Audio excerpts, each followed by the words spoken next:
Hello, good morning, शुभ सकाळ। तर मग आज माझा मेन्यू आहे पापडची मस्त चटणी। चला तर मग गाइज आपण बनवूया पापडची मस्त आणि सगळ्यात सोपी चटणी कशी बनवायची।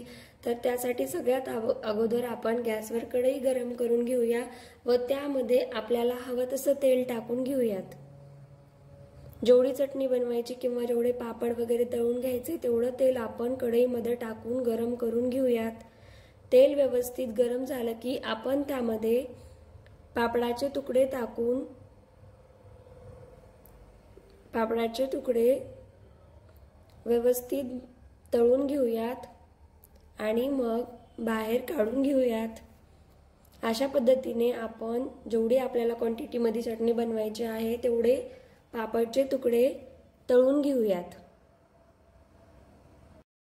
दररोज त्याच भाज्या खाऊन कंटाळा आला असेल किंवा भाजी बनवण्याचा मूड नसेल तर अगदी 5 मिनिटात आणि सगळ्यात सोप्या पद्धतीने आपण ही चटणी बनवू शकतो। तर चला मग तुम्हीही पहा आणि तुम्ही तुमचा मूड नसेल तेव्हा ही चटणी बनवून नक्की ट्राय करा। सर्व पापड आपण तळून घेऊया आणि नंतर मग आपण चटणीसाठी एक छोटा कांदा, टोमॅटो, लसूण, थोडासा कढीपत्ता आणि कोथिंबीर हे सर्व साहित्य आपण बारीक बारीक कापून घेऊयात। सर्व व्यवस्थित कापून घ्यायचे। तुमच्याकडे आणखी मटार, काकडी वगैरे असेल किंवा तुम्हाला आवडत असेल तर तुम्ही ते पण ट्राय करू शकतात।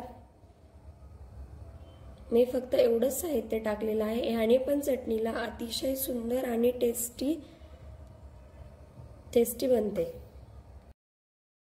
कांदा, टोमॅटो, लसूण, कोथिंबीर सर्व जिन्नस एकदम बारीक बारीक कापून झाले की आपण आता पापड चटणीला फोडणी देऊन घेऊयात।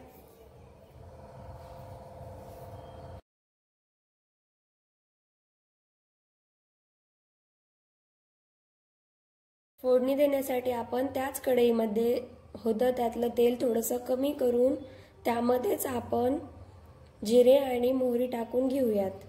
तेल तसं थोडंच वापरूया कारण पापड ऑलरेडी तळलेले आहेत, त्यामुळे थोडंच तेल टाकायचं। त्यामध्ये जिरे, मोहरी आणि कढीपत्ता टाकून घेऊयात।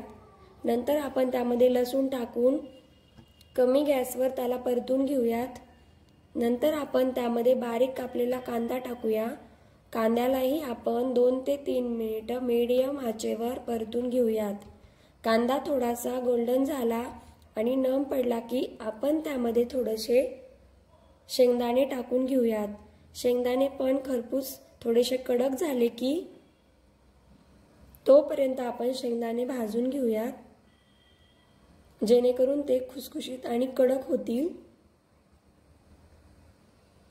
शेंगदाणे व्यवस्थित भाजून झाले की आपण त्यामध्ये बारीक कापलेला टोमॅटो टाकून टोमॅटोलाही व्यवस्थित मंद आचेवर 2 ते 3 मिनिट परतून घेऊयात।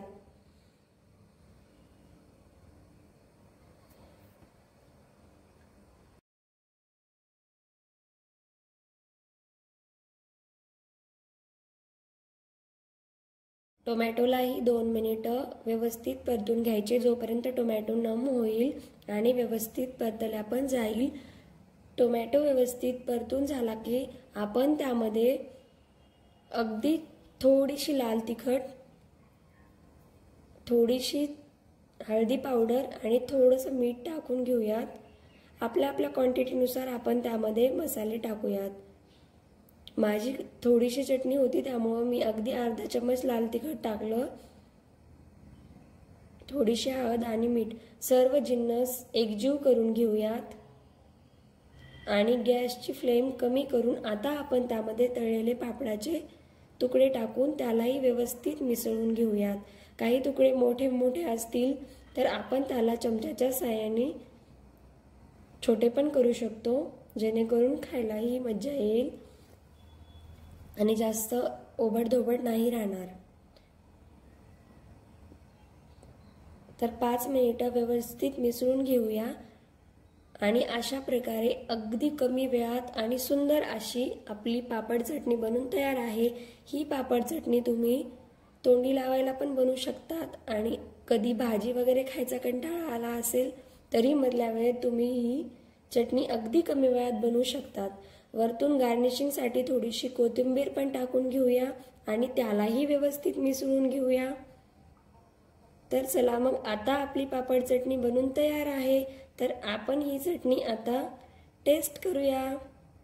तर तुम्हालाही माझी पापड चटणी आवडली असेल तर लाईक, कमेंट आणि माझ्या चॅनलला सबस्क्राईब करायला विसरू नका। आणखी अशाच नवनवीन रेसिपीसाठी तुम्ही माझ्या चॅनलला नक्की व्हिजिट करा। धन्यवाद। आणखी भेटूया अशाच नवनवीन व टेस्टी रेसिपींसोबत। Bye bye.